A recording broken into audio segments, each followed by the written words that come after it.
Jurisdição.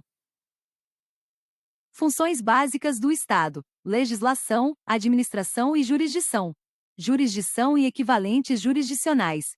Características da jurisdição em confronto com a legislação.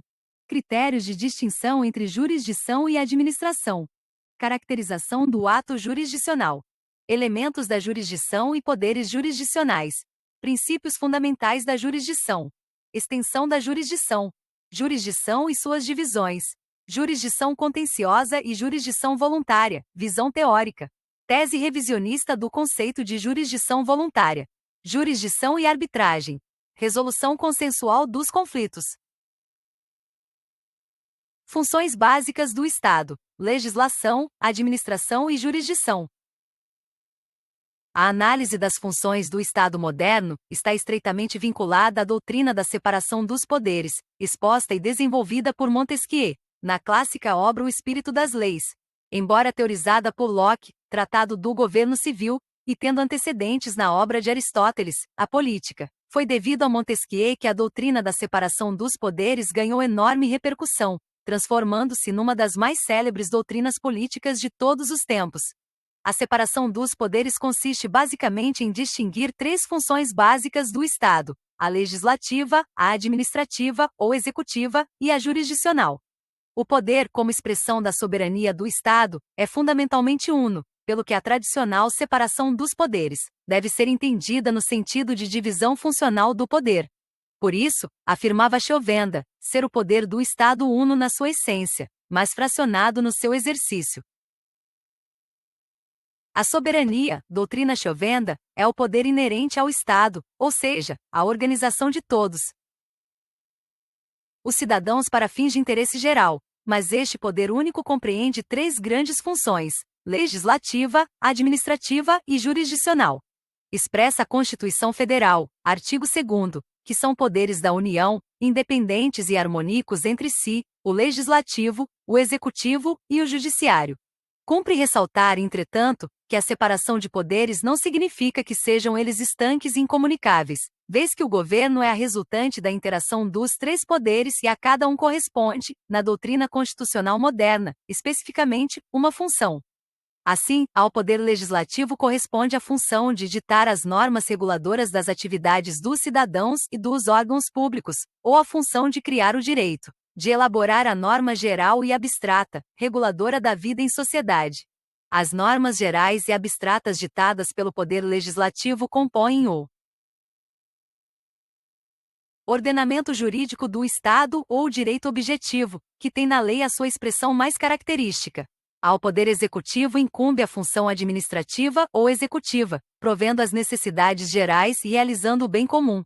Ao Poder Judiciário, por fim, cabe a função jurisdicional, no exercício da qual atua a lei ou direito objetivo na composição dos conflitos de interesses, declarando o direito aplicável no caso concreto. A função jurisdicional corresponde, especificamente, a atuar as normas reguladoras da atividade dos cidadãos e dos órgãos públicos. Jurisdição e equivalentes jurisdicionais. A palavra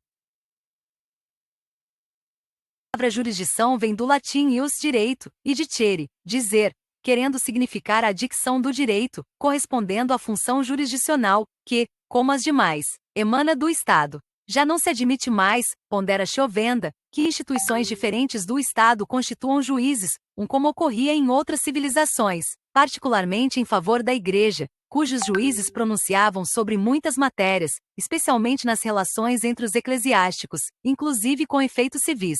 Atualmente, além do Estado juiz, apenas pessoas ou instituições autorizadas pelo Estado podem fazer justiça, como acontece com os árbitros, cuja atividade é toda ela regulada por lei. Lei N. 9.307/96, alterada pela Lei N. 13.129/15. A jurisdição é uma função do Estado, pela qual este atua o direito objetivo na composição dos conflitos de interesses, com o fim de resguardar a paz social e o império do direito. No exercício desta função, o juiz não atua espontaneamente, devendo, para tanto, ser provocado, n. procedate. E o dex ex officio, 2 por quem tenha interesse em id. Não é pacífico na doutrina sobre ser a jurisdição um poder, um dever, ou as duas coisas ao mesmo tempo. Os que concebem a jurisdição como um poder só assinalam um dos seus aspectos, pois não se trata somente de um conjunto de poderes, senão também um conjunto de deveres dos órgãos jurisdicionais. Carneluti vislumbrava na jurisdição um duplo aspecto, de poder e de obrigação do Estado juiz, tendo Lopes da Costa visto nela um poder-dever do Estado juiz de declarar e realizar o direito, enquanto Frederico Marques a entendia como função estatal de aplicar as normas da ordem jurídica em relação a uma pretensão. Além do método estatal de resolução das lides, existem outras possíveis desembocaduras do litígio, dentre as quais a autocomposição, a mediação e a arbitragem. Algumas dessas formas de composição da lide são intraprocessuais, podendo ter lugar por ocasião do processo, caso em que adquirem um colorido jurisdicional que lhes é passado pela sentença de homologação, como é o caso da conciliação. Outras formas são extraprocessuais, afastando, em princípio, a jurisdição estatal, como é o caso da arbitragem brasileira, que inclusive dispensa a homologação. Os equivalentes jurisdicionais são meios pelos quais se pode atingir a composição da lide por obra dos próprios litigantes, como a transação, ou com o auxílio de um particular, desprovido de poder jurisdicional, como na mediação. A arbitragem brasileira não se inclui entre os equivalentes jurisdicionais, porque ela configura o exercício de atividade jurisdicional exercida por um particular, com autorização do Estado, estando disciplinada pela Lei N. 9.307/96, alterada pela Lei N. 13.129/15. Características da jurisdição em confronto com a legislação. Caracterizar a jurisdição em confronto com a legislação não é tarefa das mais difíceis, na medida em que legislar é ditar o direito em tese, na lei, como norma de conduta que se dirige a todos em geral e a ninguém em particular, enquanto exercer a jurisdição é dizer o direito no caso concreto, em relação apenas às partes envolvidas no conflito. A sentença, que é o mais expressivo produto da atividade jurisdicional, se reveste de particularização, enquanto a lei, que é o mais típico produto da atividade legislativa, se reveste de generalização. Por isso, a sentença só alcança as partes envolvidas na lide resolvida no processo, e a lei alcança todos os que se encontram sob o seu império. Em síntese, legislar é dizer o direito na lei, em abstrato, e exercer a jurisdição é atuar a lei no caso concreto. A jurisdição é uma atividade complementar da legislativa, cuja existência seria dispensável se os preceitos legais fossem voluntariamente cumpridos pelos seus destinatários, mas acontece que não são, em virtude da diversidade de interesses em lide.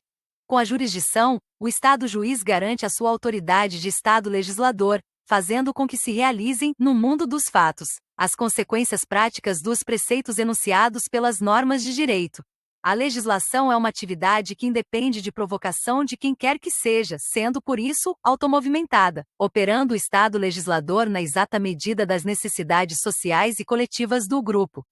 Assim, na observância daquilo que geralmente acontece, o Estado legislador valora os fatos da vida social e lhes imprime consequências jurídicas, ora para estimular consequências boas, ora para desestimular consequências más, a sua ocorrência. A jurisdição, ao contrário, é uma atividade dependente de provocação, que só se movimenta por iniciativa do interessado, cumprindo a quem tiver interesse no seu exercício dirigir-se ao Estado juiz pedindo-lhe que atue a lei no caso concreto, sendo raras as manifestações de jurisdição sem ação, só consentida em casos expressamente permitidos, como verdadeiras exceções à regra.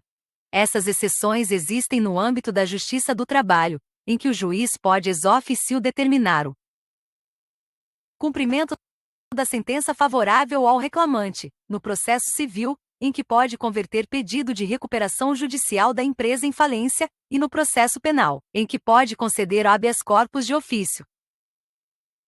Critérios de distinção entre jurisdição e administração. Não tem sido tarefa fácil caracterizar a função jurisdicional e confrontá-la com a função administrativa.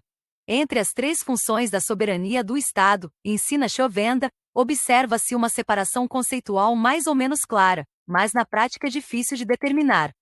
se a contraposição é bastante sensível entre a função legislativa e a função jurisdicional, porque aquela compete criar a lei e a esta atuar a lei. É menos fácil determinar a diferença entre a administração e a jurisdição, porque a administração pode também contrapor-se à jurisdição como atuação da lei. Apesar dessa dificuldade, a doutrina não tem medido esforços para apontar as notas diferenciadoras dessas duas atividades, tendo diversos critérios sido cogitados para esse fim, e critério orgânico, para determinar se o ato é administrativo ou jurisdicional. Deve-se considerar a qualidade do órgão que o pratica, pelo que, se ele emana poder executivo, é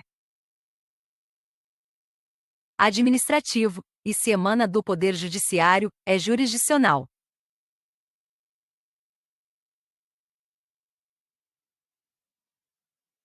Este critério foi acoimado de simplista por Jelinek, ao argumento de que não é o órgão que qualifica a função, mas, ao contrário, a função é que imprime caráter ao órgão.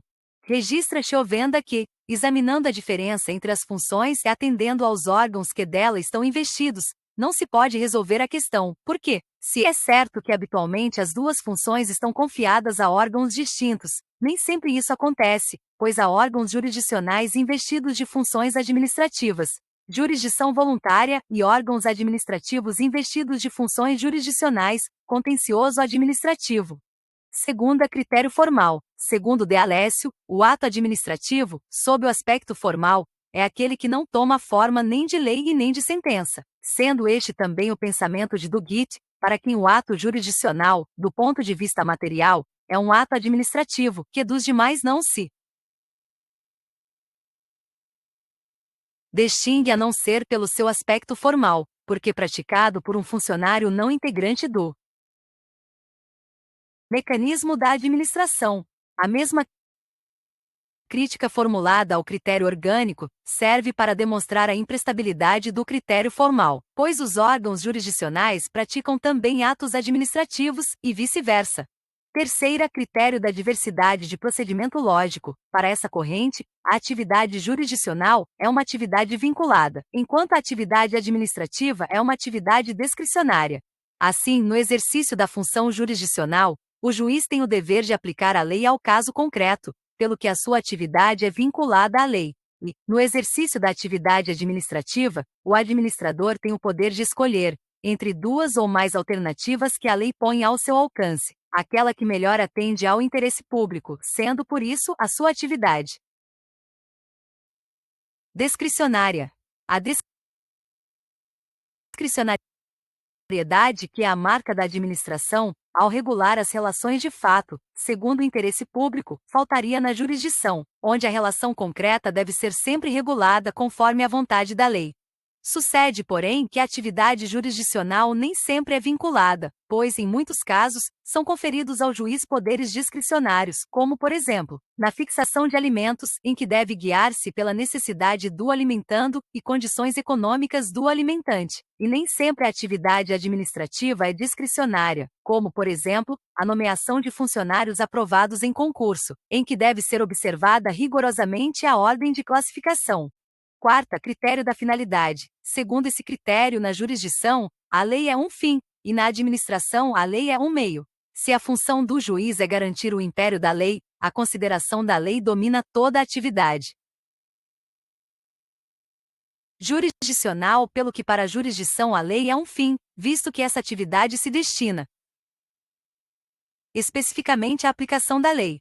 A administração, por seu turno, ao promover o progresso socioeconômico, age nos limites traçados pela lei, pelo que, para ela, a lei é um meio.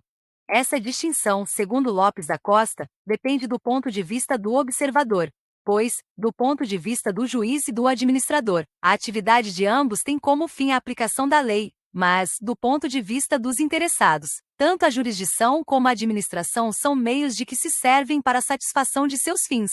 V. Critério psicológico. Para este critério, a aplicação do direito pode ser tanto atividade jurisdicional quanto administrativa, pelo que a diferença estaria em que, na atividade jurisdicional, predomina a inteligência, enquanto na atividade administrativa predomina a vontade.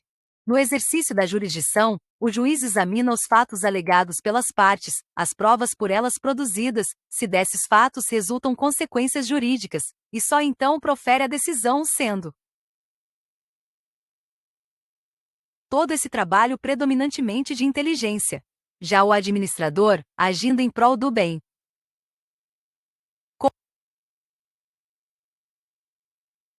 comum, faz seus planos, delibera sobre a sua execução, e só então verifica se a lei o permite, sendo a atividade administrativa informada predominantemente pela vontade. Acontece que a sentença, que é produto da atividade jurisdicional, e pela qual o juiz atua o direito objetivo na composição da lide, é também um ato de vontade, enquanto o ato administrativo, não podendo fugir à finalidade do bem comum, essa verificação é obra da inteligência. A prevalência de um elemento sobre o outro não é suficiente para caracterizar o ato jurisdicional e o ato administrativo. Sexta, critério de acertamento do direito. Para este critério, a jurisdição consistiria em regular os casos de direito incerto e controvertido, pelo que toda vez que o juiz proceder a esse acertamento em contraditório, estará exercendo a jurisdição. Esse critério é imprestável, porque deixa de fora da jurisdição o cumprimento da sentença, que é atividade jurisdicional, mas o direito não é mais incerto nem controvertido. Cumpre observar também que pode haver atos jurisdicionais sem controvérsia e contraditório, como acontece nas hipóteses de revelia ou de confissão, e atos não jurisdicionais que se apresentam com a aparência de decisão de uma controvérsia, como na jurisdição voluntária. Sétima, critério da natureza do interesse protegido. Segundo este critério, o ato administrativo se dirige à proteção do interesse público, enquanto o ato jurisdicional visa a proteção de interesses privados. Sucede que a jurisdição penal tutela interesses públicos, enquanto a administração, muitas vezes, tutela o interesse do particular, sem, com isso, perder a sua natureza administrativa, como, por exemplo, quando a administração impede o funcionamento de uma empresa por falta de condições de trabalho. Oitava, critério da sanção. Segundo este critério, a diferença entre a função jurisdicional e a função administrativa estaria em que aquela se exerce através de sanções, o que não acontece com esta. Nesse ponto não se encontra distinção, porque a função jurisdicional não importa necessariamente na aplicação de sanções, como, por exemplo, nos provimentos meramente declaratórios, e no exercício da função administrativa, podem ser impostas sanções, como, por exemplo, na aplicação de multas ou na imposição de penas disciplinares. Nona, critério da substituição de atividade. Para este critério, a atividade jurisdicional é uma atividade de substituição e, portanto, uma atividade secundária, em que o juiz age substituindo a atividade das partes, que é a atividade primária, o que não acontece com a atividade administrativa, que é em si uma atividade primária, agindo a administração em nome próprio e não em lugar de outrem. Este critério, originalmente formulado por Chiovenda, foi aceito na Itália por Alfredo Rocco e Calamandrei, e seguido no Brasil por Amaral Santos, Frederico Marques, Humberto Teodoro Júnior, e com alguns reparos por Lopes da Costa. Para Chiovenda, a verdadeira característica da função jurisdicional está na substituição por uma atividade pública da atividade alheia, substituição esta que tem lugar porque, tendo o Estado proibido a autodefesa, reservou para si a tarefa de resolver os conflitos de interesses, substituindo por uma atividade sua, de órgão público, a atividade das partes envolvidas no conflito. Essa substituição de atividade se opera de dois modos, correspondentes aos dois estágios do processo, o de conhecimento e o de execução, sendo que, no processo de conhecimento, a jurisdição consiste na substituição da atividade intelectiva das partes pela atividade intelectiva do juiz, ao afirmar existente ou inexistente uma vontade concreta de lei. O mesmo ocorrendo na fase de execução da sentença, em que a atividade das partes é substituída pela atividade do juiz. Administrar, doutrina Chiovenda, é uma atividade imposta direta e imediatamente pela lei aos órgãos públicos, pelo que, do mesmo modo que o proprietário age por conta própria, a administração pública age também por conta própria e não no lugar de outrem. Quando a administração satisfaz, reconhece, reintegra ou repara direitos alheios, não faz coisa diferente do que faz o devedor pagando ao seu credor, ou o possuidor restituindo a coisa ao seu proprietário. 4. A partir destas considerações, fórmula chovendo as distinções entre a atividade jurisdicional e a administrativa nestes termos. A. O juiz age atuando a lei. A administração age de conformidade com a lei. B. O juiz considera a lei em si mesma. O administrador considera a lei como norma de sua própria conduta. C. A administração é uma atividade primária ou originária. A jurisdição é uma atividade secundária. D. Quando a administração julga sobre sua própria atividade. Quando a jurisdição julga sobre uma atividade alheia e sobre uma vontade de lei concernente a outrem. A jurisdição consiste, portanto, para Chovenda, na atuação da lei mediante a substituição pela atividade de órgãos públicos da atividade alheia, seja afirmando a existência de uma vontade de lei, seja tornando-a efetiva na prática. Sob o primeiro aspecto, tem-se uma jurisdição de cognição 5 e na segunda, de execução. Criticando essa teoria, observa Lopes da Costa que esse critério isolado não separaria os atos de jurisdição voluntária, a qual se reconhece hoje natureza administrativa, pois, na decisão que concede ou nega ao pai autorização para alienar bem imóvel do filho incapaz, a inteligência do juiz substitui a do requerente. Então, a jurisdição voluntária seria uma espécie de jurisdição, e não uma espécie de função administrativa. X. Critério da exclusão. Para os adeptos dessa corrente, 6. Não existe um meio de se caracterizar a função administrativa, relativamente às demais funções do Estado, a não ser procedendo por exclusão, de modo que a administração compreenderia todas as atividades estatais, que não fossem judiciárias ou legislativas. Caracterização do ato jurisdicional. Assevera Eduardo J. Couture que a importância da configuração do ato jurisdicional não é apenas um problema de doutrina, mas de segurança individual e de tutela dos direitos humanos, porque somente o ato jurisdicional proporciona um produto que é a sentença, capaz de adquirir a imutabilidade, principal característica da coisa julgada. Distingue o jurista uruguaio 3 elementos próprios característicos do ato jurisdicional: a forma, 7, o conteúdo e a função. Por forma, entende-se a presença de partes, de juiz e de procedimentos estabelecidos na lei.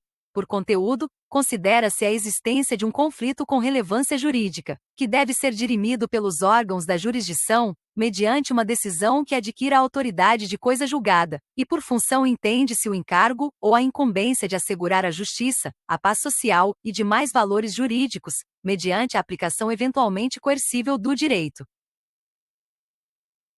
Alfredo Rocco vê na jurisdição algumas formas externas, a saber, a. Um órgão adequado, distinto dos que exercem as funções de legislar e administrar, colocado em posição de independência, para exercer o seu ofício imparcialmente. B. Um contraditório regular, que permita às partes pugnarem por seus interesses, fazendo valer suas razões, a fim de que a autoridade judiciária tudo decida conforme o direito. C. Um procedimento preestabelecido com formas predeterminadas, para assegurar uma resolução justa, conforme a lei, do conflito. Considerando insuficiente o critério de substituição, preconizado por Chovenda, para caracterizar a jurisdição, Lopes da Costa faz intervir outras notas diferenciadoras, na teoria da ação, do processo e da coisa julgada. Na verdade, adverte Lopes da Costa, o conceito de jurisdição se prende, estreitamente, ao conceito de ação, de processo e de coisa julgada. Jurisdição e processo são conceitos correlativos, sendo este o campo em que aquela se desenvolve, sendo que o processo exige no mínimo 3 sujeitos: juiz, autor e réu. Para funcionar na causa, o juiz deve ser imparcial, não podendo ser nela interessado, atuando, portanto, supra partes, enquanto a autoridade administrativa, quando julga, age inter partes. Outra nota característica dessa distinção é que, somente quando provocado, o juiz pode agir, pelo que toda vez que um procedimento é iniciado oficiosamente pode-se dizer, com segurança, que não é jurisdicional. 8. Em face dessas considerações, Lopes da Costa resume assim as notas características da jurisdição: a. Atuação do juiz supra partes. B. Em processo. C. Sob provocação do interessado. D. Substituindo no processo de conhecimento a inteligência das partes, e no processo de execução, 9. A vontade delas, e Em decisão com efeito, rectius, autoridade de coisa julgada. F. Declarando a existência de direitos e realizando-os se necessário. Elementos da jurisdição e poderes jurisdicionais. A doutrina clássica, acentuando que o direito pátrio usa a palavra jurisdição para exprimir o conhecimento da causa, seu julgamento e execução da sentença, assim como o direito de impor as penas legais, conclui que os juízes têm a jurisdição e o imperium do pretor romano, que compreende o direito de conhecer, de ordenar, de julgar, de punir e de executar. Segundo a concepção clássica, são elementos da jurisdição. Notio é a faculdade de conhecer de certa causa, ou de ser regularmente investido da faculdade de decidir uma controvérsia, assim como de ordenar os atos respectivos. Vocatio é a faculdade de fazer comparecer em juízo todos aqueles cuja presença seja útil à justiça e ao conhecimento da verdade. Coertio ou coercitio é o direito de fazer-se respeitar e de reprimir as ofensas feitas ao juiz no exercício de suas funções. Jurisdictio sine coercitio nulla est. 10. Iudicium é poder de julgar e de proferir a sentença. Executio é poder de, em nome do Estado, tornar obrigatória e coativa a obediência às próprias decisões. Para a moderna doutrina, a jurisdição compreende os seguintes poderes jurisdicionais. Há poder de decisão. Através desse poder, o Estado juiz afirma a existência ou a inexistência de uma vontade concreta de lei, por dois modos possíveis e com diferentes efeitos. Afirma uma vontade de lei concernente às partes, através de uma sentença de mérito, reconhecendo a uma delas um bem da vida, e garantindo-o para o futuro, no mesmo ou em outros processos com efeito, rectius, autoridade de coisa julgada material. E por outro lado, afirma uma vontade de lei concernente ao dever do juiz de pronunciar-se sobre o mérito, julgando sobre a sua própria atividade. Sem o efeito, rectius, autoridade de coisa julgada com eficácia limitada ao processo em que é proferida, sem obrigar em outros processos. Esse poder de decisão, de dizer a última palavra sobre o que é e o que não é o direito, é típico da atividade jurisdicional, com o que o juiz decide o mérito dos conflitos, excluindo da apreciação de qualquer outro órgão, pertencente aos demais poderes do Estado. B. Poder de coerção. Este poder se manifesta com mais intensidade na execução, ou cumprimento, embora esteja presente também no processo de cognição, como no ato de intimação ou de citação, em que se o destinatário se recusa a receber materialmente o mandado, considera-se como se tivesse sido entregue. Em virtude desse poder, faculta-se ao juiz determinar a remoção de obstáculos opostos ao exercício de suas funções, sujeitar ao seu poder os presentes à audiência, partes, advogados, assistentes, admoestar e afastar os infratores, etc. A testemunha, por exemplo, tem o dever de comparecer, podendo ser conduzida à força se recusar a colaborar com a justiça. O juiz pode ainda requisitar a presença de força policial, para vencer qualquer resistência ilegal, das partes ou de terceiros, no cumprimento das suas decisões. C. Poder de documentação. Este poder resulta da necessidade de documentar, de modo a fazer fé, tudo o que ocorre perante os órgãos judiciais, como termos de assentada, de audiência, de instrução, certidões de notificação, de citação, etc. Princípios fundamentais da jurisdição. A jurisdição é informada por certos princípios, universalmente aceitos e reconhecidos, que servem para esclarecer e desenvolver o seu conceito, princípios esses que, em maior ou menor extensão, implícita ou explicitamente, estão sempre presentes onde haja o exercício de função jurisdicional. São princípios fundamentais da jurisdição, e princípio da investidura. Significa esse princípio que a jurisdição só pode ser legitimamente exercida por quem tenha sido dela investido por autoridade competente do Estado, de conformidade com as normas legais.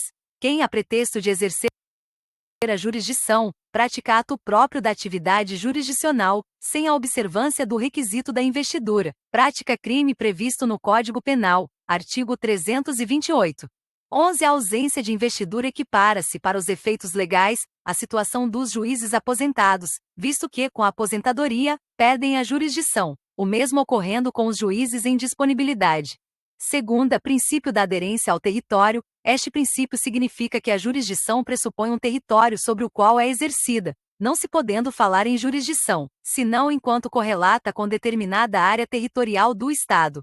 É também chamado de princípio da improrrogabilidade da jurisdição. Tal princípio estabelece, inclusive, limites às atividades jurisdicionais dos juízes, que, fora do território sujeito por lei à sua jurisdição, não podem exercê-las, não passando de um cidadão como qualquer outro. O Supremo Tribunal Federal e os tribunais superiores, por exemplo, têm jurisdição sobre todo o território do país.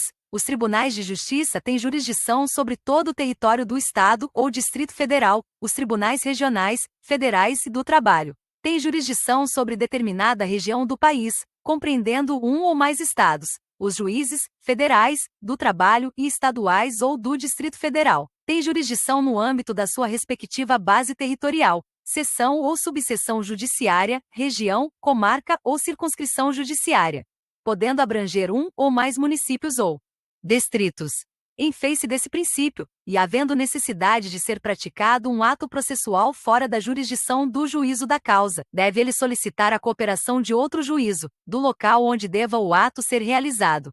O princípio da aderência ao território comporta, no ordenamento jurídico nacional, não poucas exceções, tanto no âmbito civil como, por exemplo, nos casos de prevenção. CPC, artigo 60, 12 de citação em comarca contígua, CPC, artigo 255, 13, e no âmbito penal na hipótese de haver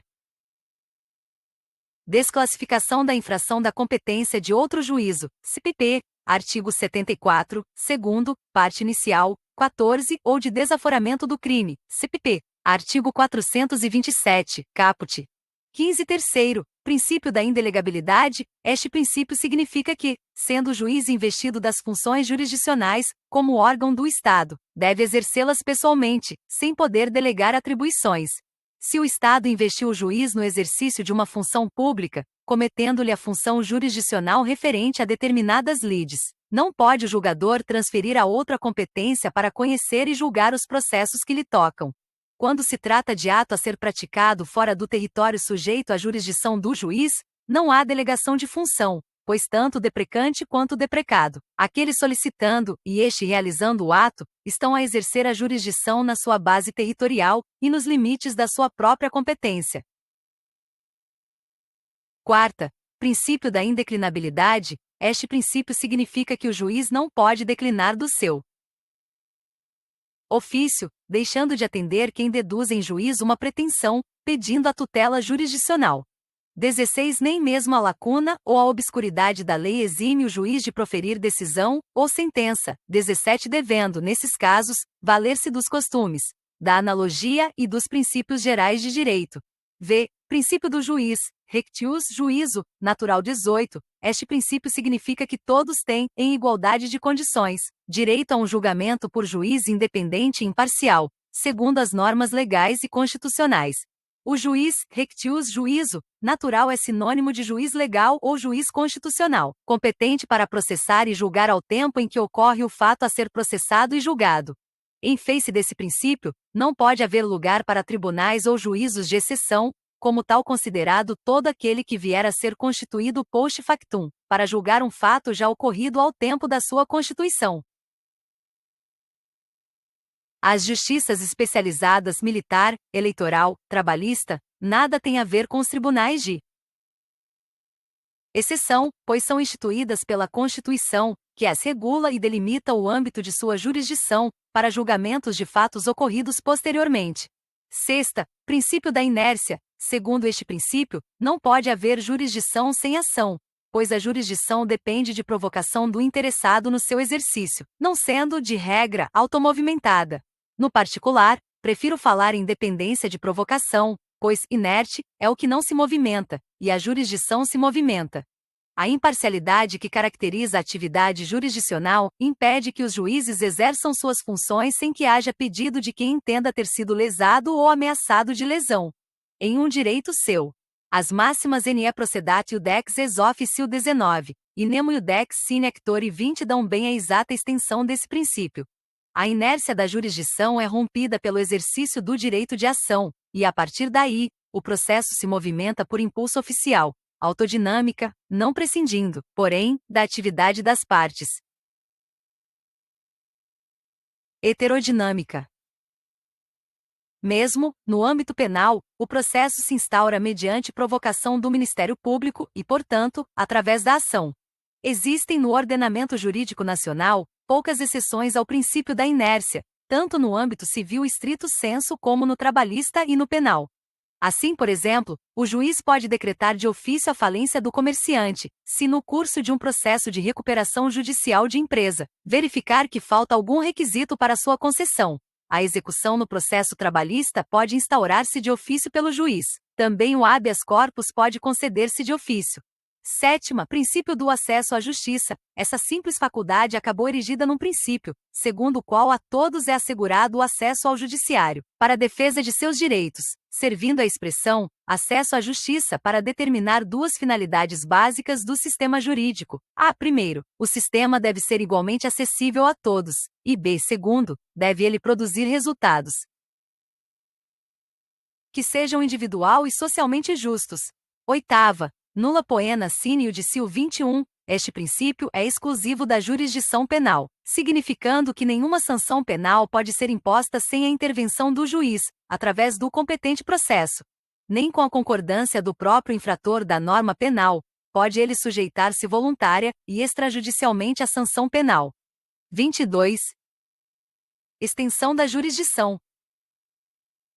Como emanação da soberania do Estado, a jurisdição vai até onde chega a soberania do Estado, pelo que, sendo a jurisdição a atuação da vontade da lei ao caso concreto, não pode haver sujeição à jurisdição, senão onde possa haver sujeição à lei, e vice-versa. Os limites da jurisdição são impostos pelo poder de império do Estado, de sujeitar os destinatários da lei ao seu comando, pelo que, onde há sujeição à lei, há também sujeição à jurisdição, e onde não impera a lei não há lugar para o exercício da jurisdição. Esse paralelismo entre a legislação e a jurisdição, dentro dos limites territoriais da soberania, não desaparece, mesmo quando nos processos internos se aplica a lei estrangeira, pois, na realidade, o juiz nacional aplica, em qualquer caso, a lei nacional, em obediência a um dever genérico internacional, de reconhecer os demais estados como soberanos, nos limites de seus respectivos territórios, todo estado, ainda que em medida diversa, reconhece a atividade desenvolvida pelos demais, mas sem detrimento da própria soberania.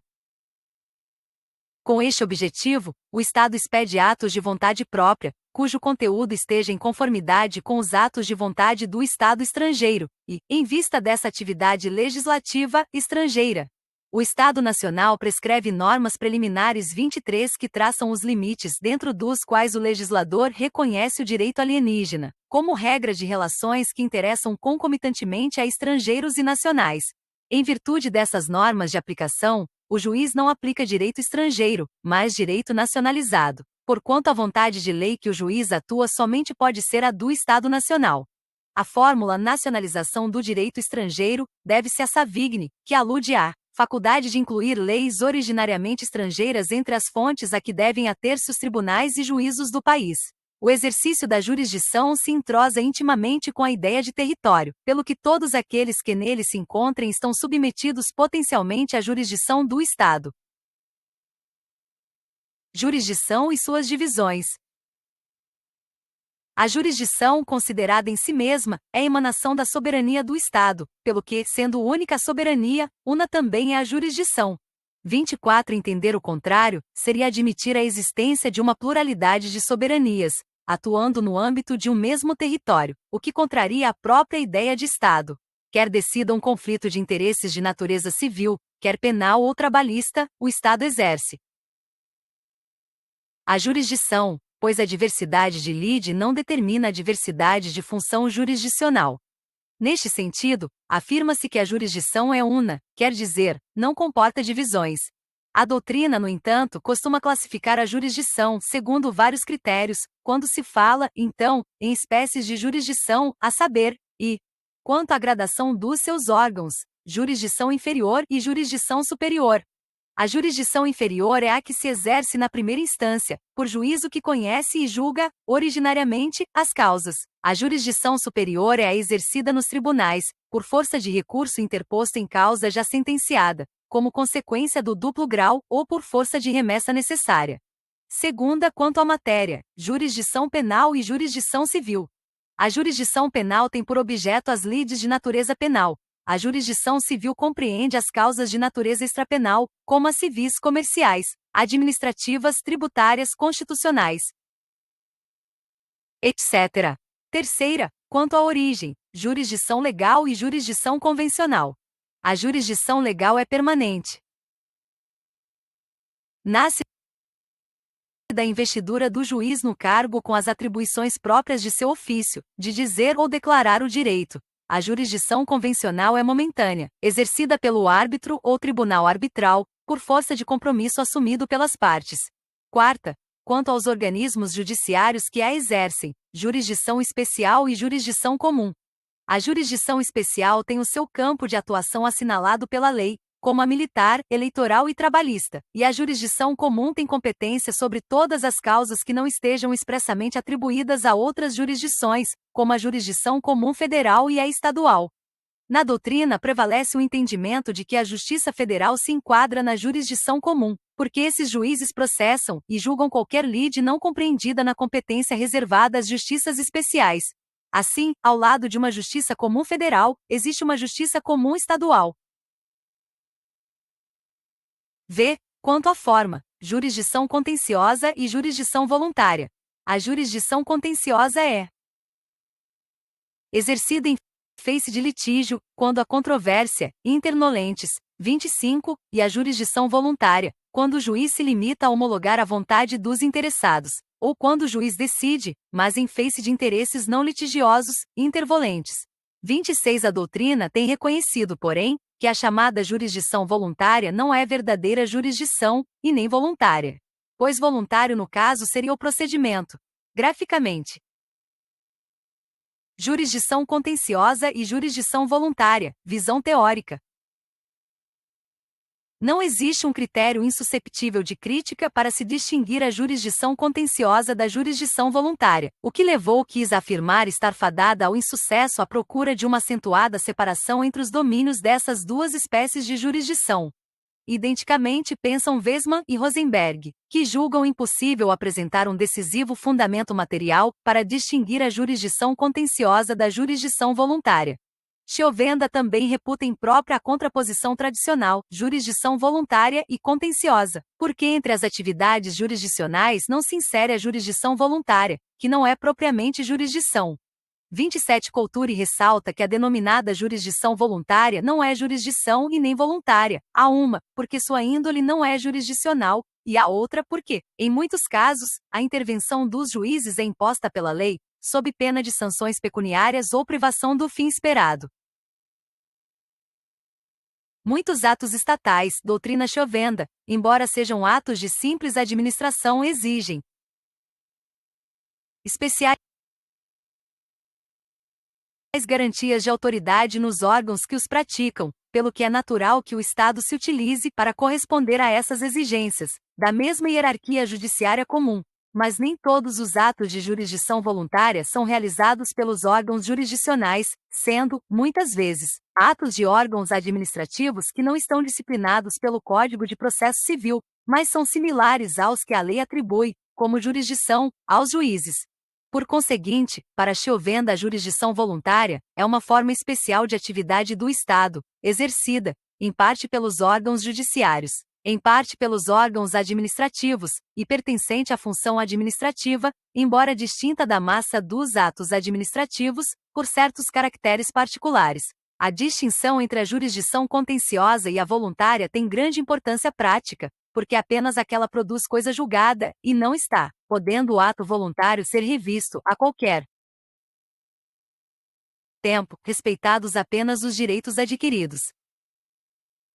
Partindo da observação de que a chamada jurisdição voluntária não se insere nas atividades jurisdicionais propriamente ditas, porque não visam a resolução de conflitos de interesses tutelando, ao contrário, interesses não conflitantes. Sustentam alguns doutrinadores que são de jurisdição voluntária toda e qualquer administração pública de interesses privados, tanto a exercida por órgãos judiciários como a exercida por outros órgãos da administração pública.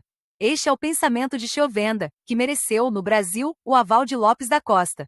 Outros autores procuram abrandar a extensão desse pensamento, sustentando ser de jurisdição voluntária tão somente os atos de administração pública de interesses privados exercidos por órgãos do Poder Judiciário, sendo este o entendimento de Frederico Marques. Não se pode afirmar que a doutrina tenha chegado a resultados satisfatórios na pesquisa da índole das jurisdições contenciosa e voluntária, pois os diversos critérios apresentados para distingui-las não lograram acobertar-se das críticas a respeito. São os seguintes os critérios mais prestigiados: e critério da contenciosidade da relação jurídica. Esta circunstância não é essencial à jurisdição, porque pode haver processo sem controvérsia, como na hipótese de revelia do réu, podendo também haver processos em que o réu reconheça a pretensão adversária. 28. Segundo critério da coação, este critério é também insubsistente, pois a coação não é exclusiva da jurisdição contenciosa, havendo provimentos de jurisdição voluntária de caráter coativo, como acontece, por exemplo, com a nomeação de tutores. Terceira, critério da repressão e da prevenção, a repressão como característica da jurisdição contenciosa e da prevenção como característica da jurisdição voluntária. Também é inexato porque existem formas processuais de tutela preventiva, e muitos atos de jurisdição voluntária carecem de fim preventivo. Quarta, critério de constitutividade. Chiovenda, com apoio em Vaz, sustenta que a diferença entre as jurisdições contenciosa e voluntária está no escopo constitutivo da jurisdição voluntária. Os atos de jurisdição voluntária tendem sempre à constituição de estados jurídicos novos ou cooperam no desenvolvimento de relações jurídicas existentes, enquanto a jurisdição contenciosa, ao contrário, visa apenas a atuação de relações existentes. A jurisdição contenciosa supõe um juízo sobre uma vontade de lei concernente às partes e a substituição da atividade das partes pela do órgão público, seja no afirmar a existência daquela vontade, seja no fazer tudo quanto for necessário para que se consiga o bem garantido pela lei. 29. Assim, a jurisdição civil supõe, numa das partes, a expectativa de um bem da vida em face de outra, seja esse bem uma prestação, um efeito jurídico, uma declaração, um ato conservativo ou um ato executivo. Isso não acontece na jurisdição voluntária, em que não há duas partes, não há um bem garantido contra outrem, uma norma de lei a atuar contra outrem, mas um estado jurídico impossível de nascer ou desenvolver-se sem a intervenção do Estado juiz. Respondendo à crítica que Weismann opôs aos seus ensinamentos, de que também no campo da jurisdição contenciosa existem sentenças constitutivas, respondia Chiovenda que as sentenças constitutivas contêm a atuação de um direito à constituição de um novo estado jurídico, direito que corresponde a um sujeito jurídico contra o outro. Pelo contrário, na constituição ou desenvolvimento de estados jurídicos, na jurisdição voluntária, não se atua um direito correspondente a Tício contra Caio. Para Chiovenda, o caráter da jurisdição voluntária não está na ausência de contraditório, pois pode haver processo sem contraditório, mas a ausência de duas partes. 30. Se bem que a jurisdição contenciosa possa desenvolver-se também sem contraditório, mas haverá sempre duas partes. Na jurisdição voluntária, ao contrário, não há partes, há requerentes ou interessados. 31. E, mesmo naqueles casos em que o juiz emite um provimento inaudito altera a parte, emite sempre contra ou em face de alguém, a quem deve ser comunicado, para que possa impugná-lo ou para fins de que seja executada. Outra diferença é que a sentença proferida na jurisdição voluntária não passa materialmente em julgado, nem o seu objeto é uma lide, como na jurisdição contenciosa, mas um mero dissenso, divergência de opinião. Em síntese, jurisdição contenciosa, jurisdição voluntária. Item atividade jurisdicional, substitutiva, item atividade administrativa, não substitutiva. Item escopo de atuar a lei, item escopo constitutivo. Item existência de partes, item existência de interessados. Item produz coisa julgada, item não há coisa julgada. Item existe uma lide, item existe um dissenso de opinião. Tese revisionista do conceito de jurisdição voluntária. Contrariando a doutrina tradicional, que afirma a natureza administrativa da jurisdição voluntária, negando haver nela atividade jurisdicional, opõe-se à tese revisionista, que afirma o seu caráter de verdadeira e própria jurisdição, permitindo a seus adeptos falar em processo contencioso e processo voluntário. Assim, são considerados jurisdicionais não somente os atos do processo contencioso, como também os atos do processo voluntário, afirmando-se que, na jurisdição voluntária, se aplica direito privado e, tanto quanto na contenciosa, tende à atuação do direito objetivo, na tutela de interesses privados. Enfim, pela natureza e pelo objeto, o processo voluntário é jurisdicional. No concernente à forma, apontam os revisionistas algumas diferenças entre as duas jurisdições, concordando, porém, com a doutrina tradicional em que não há litígio ou controvérsia no processo voluntário, se surgir conflito entre os interesses privados, como, por exemplo, na nomeação de um tutor, transforma-se em contencioso. 32 afirmam também os revisionistas que não há contraparte, na jurisdição voluntária, mas formulam uma indagação. Quem promove a atuação na jurisdição voluntária não é parte. E respondem, considerando parte aquele que pede em seu próprio nome, ou em cujo nome é pedida a atuação da lei, quem pede autorização para vender bens de menores, ou quem reclama tutela, é parte, o que não existe é contraparte. Não há demanda, no sentido de que não há um demandado direto.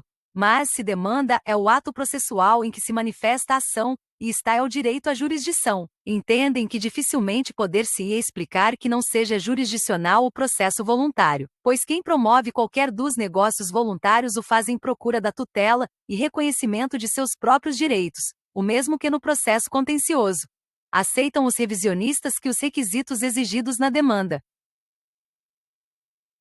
contenciosa não são, em sua totalidade, exigíveis no processo voluntário. Em resumo, no processo voluntário não há contraparte, nem, em consequência, controvérsia, como no contencioso, mas essas diferenças formais carecem de valor suficiente para negar caráter jurisdicional ao processo voluntário.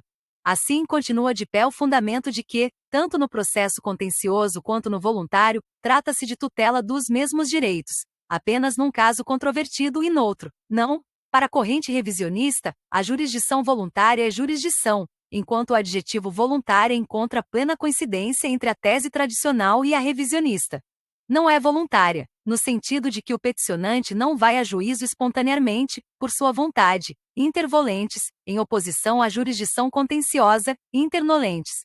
Em ambos os casos, é uma atividade necessária, mas, contudo, pode-se continuar a usar a expressão jurisdição voluntária por comodidade ou por costume. Coutures salienta que a adoção da tese revisionista tornaria necessário revisar o conceito de ato jurisdicional, incluindo nele a jurisdição voluntária. 33, que esta tarefa, nas atuais circunstâncias, não resultaria em proveito da ciência processual. Para Sonconk, as jurisdições contenciosa e voluntária são partes do mesmo ramo, e a delimitação da esfera de ambas é um problema de distribuição de competência. Jurisdição e arbitragem. A jurisdição é a atividade estatal compositiva do litígio mediante o processo, em que o Estado substitui por uma atividade sua atividade das partes envolvidas no conflito. A arbitragem é também uma forma de se compor conflitos mediante um processo, só que a cargo de particulares, a quem o Estado outorga o poder de emitir sentença com a mesma eficácia das sentenças proferidas por seus próprios juízes. Neste sentido, é facultado às pessoas capazes de contratar se valerem dessa instituição para dirimir litígios relativos a direitos patrimoniais disponíveis. A arbitragem é disciplinada pela Lei N. 9.307/96, parcialmente alterada pela Lei N. 13.129/15, que atribui eficácia à sentença arbitral, que, sendo condenatória, tem força de título executivo judicial, artigo 31. 34 Na verdade, a arbitragem permite que a resolução dos conflitos possa ser obtida numa outra vertente, também processual e jurisdicional, mas fora da esfera estatal. Na arbitragem existe o exercício de verdadeira jurisdição, só que exercida por órgãos-pessoas, aos quais o Estado reconhece uma parcela do seu poder, e cujas decisões ele chancela com o selo de sua autoridade, outorgando-lhes idêntica eficácia a que confere as decisões de seus próprios juízes, órgãos ínteres. Daí chamar-se sentença arbitral, as decisões finais de mérito proferidas pelos árbitros. Lei N 9.307/96, artigo 31, alterada em parte pela Lei N 13.129/15. Há também na arbitragem, tanto quanto na jurisdição estatal, um processo que proporciona a formação de uma relação jurídica processual entre as partes litigantes requerente, autor, requerido, réu, e tribunal arbitral, juiz. Portanto, ao lado de uma jurisdição estatal, viceja uma jurisdição privada, cujo produto final é a sentença de mérito que em nada difere, quanto à sua extensão e eficácia, da sentença judicial, a não ser que a sentença judicial esteja sujeita a recurso para o tribunal, o que não acontece com a sentença arbitral, sujeita apenas à ação de nulidade, pela inobservância de requisitos formais, e a embargos de declaração. Lei N 9.307/96, artigo 30.